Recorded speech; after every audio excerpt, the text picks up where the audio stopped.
Quelle séquence de messages envoyer aux voyageurs afin de créer l'effet waouh et une expérience exceptionnelle? C'est ce qu'on va voir dans cet épisode et ça commence maintenant.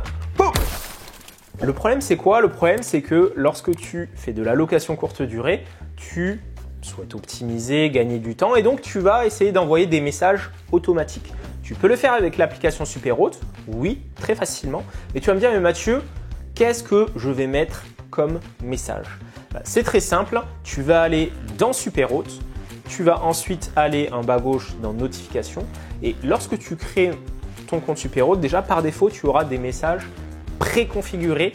C'est les messages que j'utilise moi-même dans mes locations courte durée, que j'utilise depuis des années et qui me permettent d'être totalement à distance et que tout soit automatisé. Dans ces messages, il y a un premier message que j'envoie à la réservation, donc un message très court où je vais demander aux voyageurs, afin de confirmer votre réservation, je vous invite à cliquer sur ce lien afin de valider votre formulaire de bienvenue pour recevoir les instructions d'accès.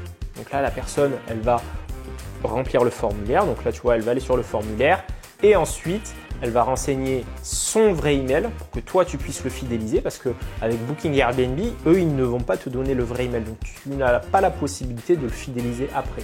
Il va te donner éventuellement son téléphone. Ça, c'est intéressant avec les étrangers. Parfois, ils prennent une SIM en France. Du coup, c'est différent de leur SIM habituelle.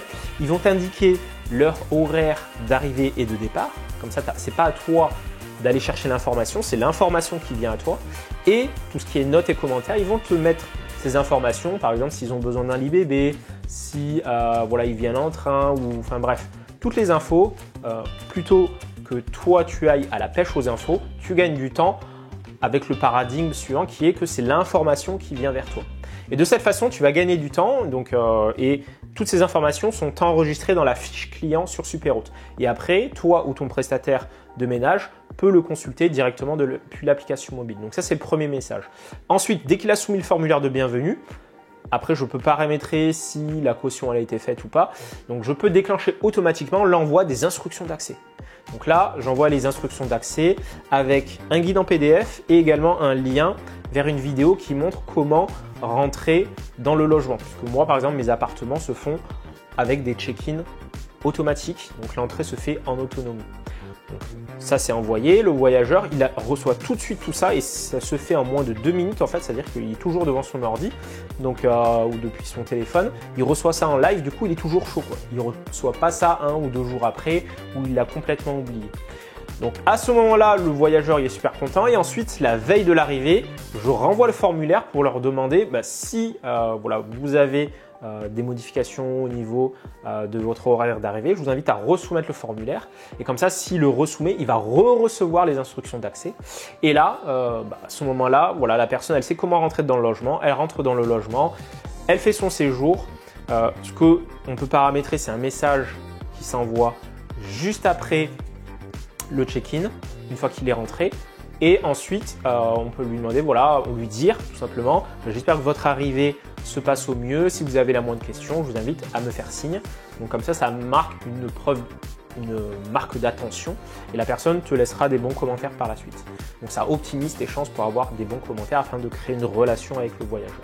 Et ensuite, la veille du départ, je leur rappelle comment va se passer le check-out, le départ. Donc qu'est-ce qu'il faut faire, vider les poubelles, le lit, enfin bref, ça tu l'adaptes par rapport à ta location. Et enfin, après le départ, j'envoie un message automatique qui s'envoie au voyageur pour lui dire que moi, je vais lui laisser une note 10 sur 10 sur la plateforme, par exemple, afin que lui, réciproquement, il fasse de même. Et ça, tu vas me dire, mais ce message automatique, est-ce qu'il part si le voyageur a foutu le bordel? Ce qui se passe, c'est qu'on a déjà pensé à ça avec Superhôte. Il y a une fonctionnalité où depuis l'appli mobile ou depuis ton ordi, toi ou le prestataire de ménage qui est sur place, il peut marquer le « à relancer » à « non » et ça fera en sorte que les messages après le check-out ne s'enverront pas du tout. Donc sans plus attendre, mets en place tout ça. Inscris-toi sur Superhôte si ça n'est pas le cas. Il y a un lien qui se trouve dans la description et je te dis rendez-vous de l'autre côté. Boum!